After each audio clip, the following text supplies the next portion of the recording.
Welcome to the Simplify Your Life podcast. It's Coach Simona, and I'm glad you decided to tune in.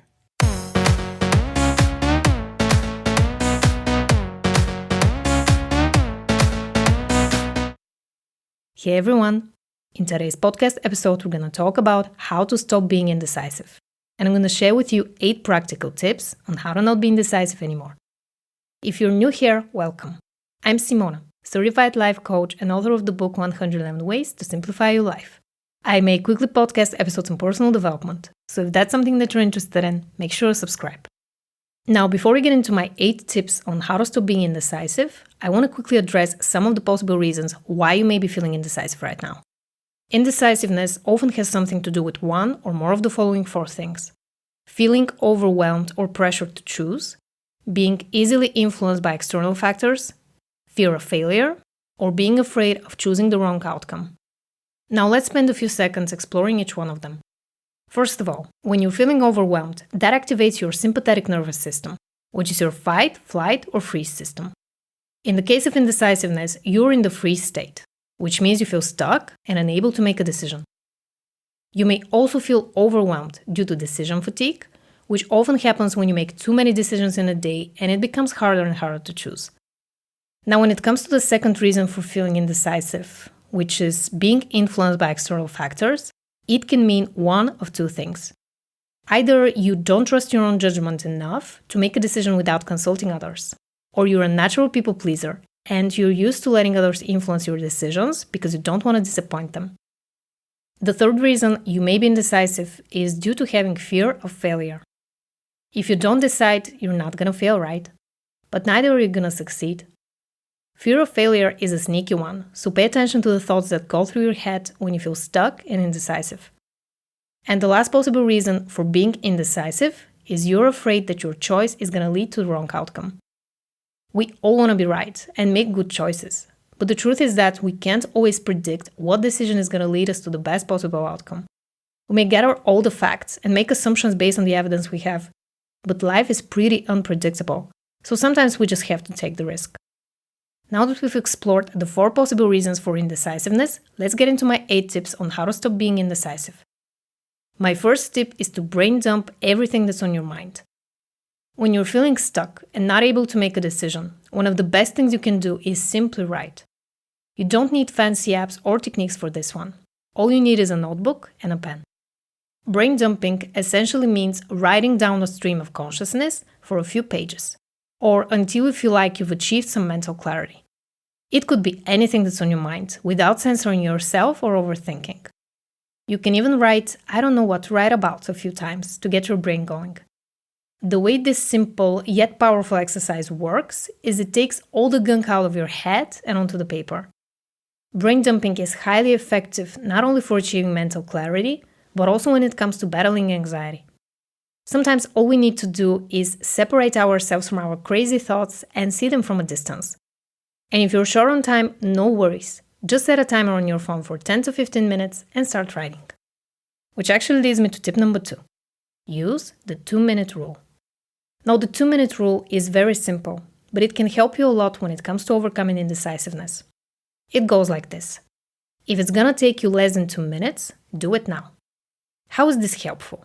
Well, next time you're faced with making a decision whether or not you should do something, instead of wasting time thinking about it, just ask yourself, is this gonna take me less than 2 minutes? And if you can do it quickly, there is no need to postpone it in time. My next tip is to flip a coin. If you're trying to decide between 2 options, flipping a coin in the air is gonna help you choose. Next time you're feeling indecisive when it comes to picking up option 1 or 2, just flip a coin and see where it lands. How does flipping a coin work when it comes to not being indecisive anymore? It's very simple. When you see the coin landing, you will either feel relieved or you would want to flip it again. That will help you listen to your gut more and understand which option you wanted to go for in the first place. Sometimes we need a little help when it comes to making decisions because we don't trust ourselves to make the right choice. I've already made an entire podcast episode that is all about trusting yourself and being more confident. So make sure to listen to episode 128 next. I will leave a link to it in the description box below. Tip number 4 is to take the pressure off. Sometimes we can't overcome indecisiveness because we're feeling pressured or trapped to make a choice. So I want you to do the exact opposite of all the other tips I've shared with you so far. And that is to absolutely forget about it and go do something else instead. Taking your mind off of the problem will help you relax and clear your head before making a decision. You can hop in the shower, take a walk, talk to someone on the phone, or watch a movie. Whatever helps you unwind and recharge your batteries. And if this doesn't work for you, don't worry. My next tip is exactly the opposite, and it will appeal to other personality types like mine. And that is to set a deadline. For me personally, having a time frame helps me put things into perspective and truly think about what indecision is costing me. By giving yourself a deadline to make that decision, you will know that no matter where you're at when it comes to all the scenarios in your mind, you will have to decide by the end of, insert your time frame here. And if it helps you, you can also imagine that you have to tell someone at a certain time what you've decided. You don't have to actually tell them. Just use this trick as an accountability check so you don't bail out at the last minute. After all, you owe it to yourself. Which actually brings me to the next tip. Don't be too hard on yourself. If you want to stop being indecisive, you need to stop bullying yourself in your head. We all have that little voice on the back of our head that's trying to make us feel like there's something wrong with us. So pay attention to your inner critic. Get to know it better. And remember that it's just a chain of thoughts, nothing more. When you're being too hard on yourself or you put too much pressure on yourself, that can backfire and lead to self-sabotaging behavior. I've done that many times in the past, so trust me when I say this. You can be your own worst enemy. I've come up with a simple solution to self-sabotaging behavior. So if you want to learn more on this topic, I recommend listening to episode 131 next. I'll leave a link to it as well. Tip number 7 is to set realistic expectations. Sometimes we're being indecisive because we expect too much. We expect to get it right, to make it perfect, or maybe to decide right away when we're actually dealing with a pretty complicated matter. Now, how would setting realistic expectations look like in real life? It could be something along the lines of knowing that sometimes you're not going to get it right the first time, and that's okay. It could look like being more compassionate towards yourself when you make a mistake, or knowing that in most cases nothing life-changing is going to happen if you make the wrong move. Most decisions we make are not irreversible, especially if we had time to overthink them. So sometimes you just have to go with your gut and see what happens. We're all human beings, and we all make mistakes, and that's okay. My next tip is to reframe the way you see decision making. Since you're currently struggling with indecisiveness, that is a clear sign that making decisions is definitely not something you enjoy. Maybe you see it as hard and overwhelming. But you know what? You can change that. Making decisions and choosing things for yourself without letting others choose for you is actually quite empowering. It puts you in control, in a position of power.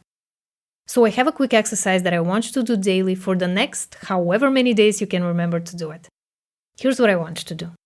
I want you to write down in what ways making decisions is empowering. For example, write down 3 today, maybe 1 or 2 tomorrow, maybe 2 the next day, etc. The reason this exercise works is because it helps you reprogram your subconscious mind to look for evidence to support your new belief that decision-making is actually empowering. The more evidence you can find, the less you're going to believe the old stories in your mind on how hard it is to make decisions. And in time, you will also discover that it will become easier and easier to make decisions, no matter the timing or the topic. Sometimes it can get a bit overwhelming to pay attention to the inner monologue that's going through your mind and separate yourself from it. So I've made a free downloadable cheat sheet that will help you track your negative thoughts and help you stop being indecisive. You can download it by clicking the first link in the description box below or visiting bit.ly/thoughtrecord2. I also have a bonus tip for you. I want you to ask yourself one introspective question and maybe even journal on it to see what comes up for you. This question is related to being indecisive. What are you really afraid of?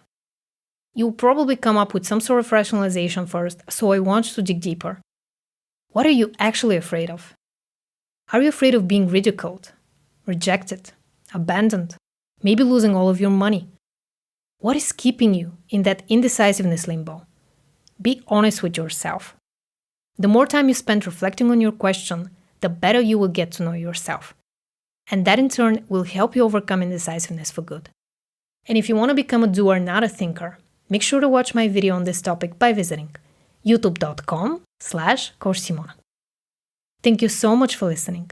If you found this episode helpful, please like it and subscribe to my channel if you don't want to miss out on my weekly podcast episodes. I'm sending you all my love, and I'll talk to you in the next one.